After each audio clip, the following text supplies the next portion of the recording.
King Charles III and Pope Leo XIV just made history today. The British monarch and the head of the Catholic Church prayed together in the Sistine Chapel this morning, marking the first time a monarch and pontiff have done so in more than 500 years. Queen Camilla made a fashion statement in a black dress and veil for her and King Charles's historic meeting with Pope Leo, but other queens are known for wearing white to greet the pontiff. She notably wore a black dress and matching veil reminiscent of looks her mother-in-law wore during visits to the Vatican.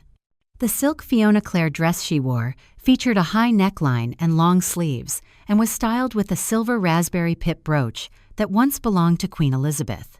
The highlight of the look was the large Philip tree sea mantilla she wore, which featured dark tree leaves at the headband and flowed out into a long, sheer veil around her head.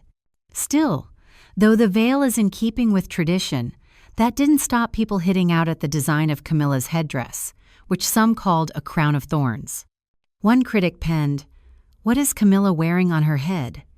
Looks like a costume for Halloween," while another jabbed, "Isn't the Queen's headdress a bit exaggerated? A simple veil would be enough."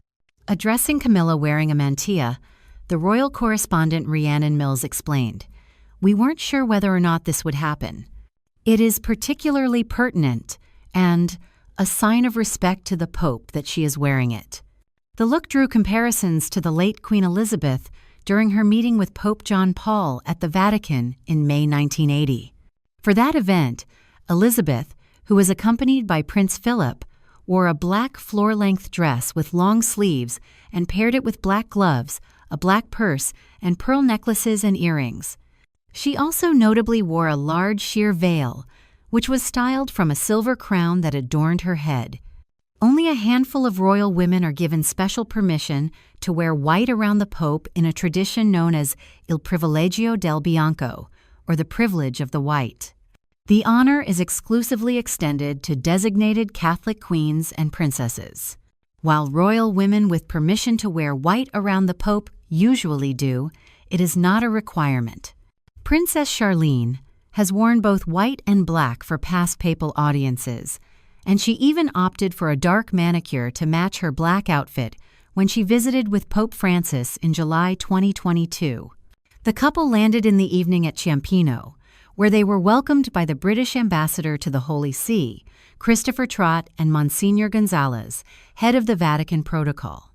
They then headed to Villa Wolkonski, the luxurious residence built in the 19th century by the Russian Princess Zinaida Wolkonsky, and since 1947, the seat of residence of the British ambassador.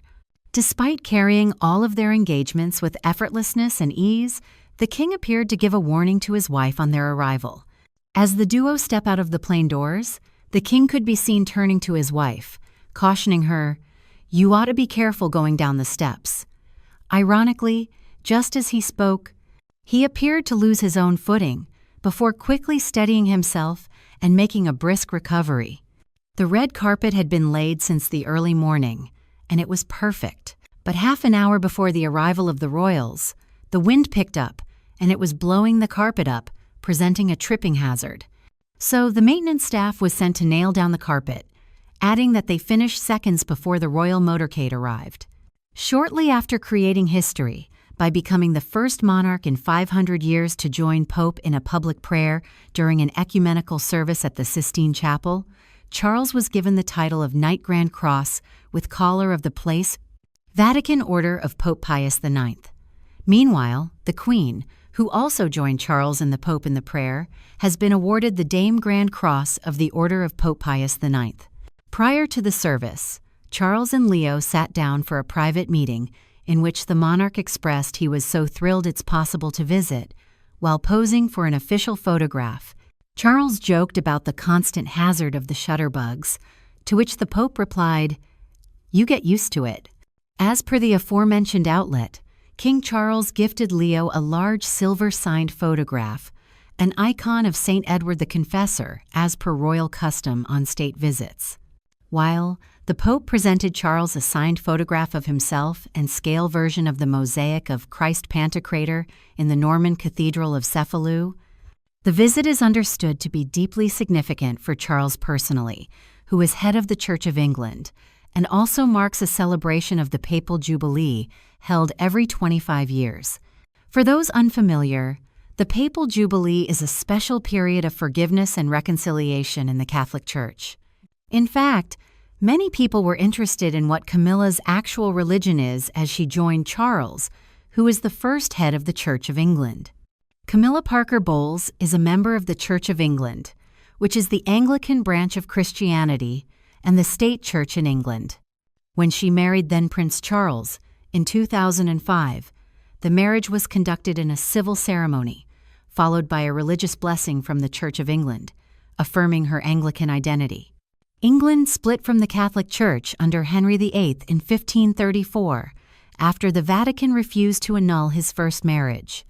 In order to secure the divorce he craved, which would allow him to marry Anne Boleyn, Henry established the Church of England and appointed himself its supreme governor.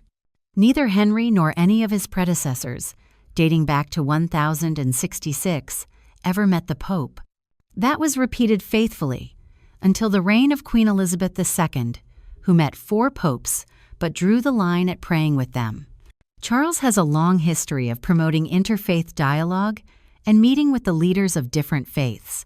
In 1994, he expressed a desire to be called Defender of Faith rather than Defender of the Faith, triggering some criticism due to his role as the head of the Church of England. It is the second visit to Italy this year for them. The couple had hoped to spend time at the Vatican City when they visited Rome in April, but they postponed that element of the trip due to Pope Francis's poor health. Instead, they were able to see Pope Francis privately and released a picture of the moment. The significant royal visit follows a bruising week for the royal family, who are grappling with the fallout from the release of a posthumous memoir by Prince Andrew's sex abuse accuser, Virginia Giuffre, and the publication of damaging leaked emails relating to his Epstein ties. Reportedly following tense meetings with the King and Prince William, Andrew announced last Friday that he was giving up the use of his Duke of York title and other honors in order to no longer distract from the work of the monarchy.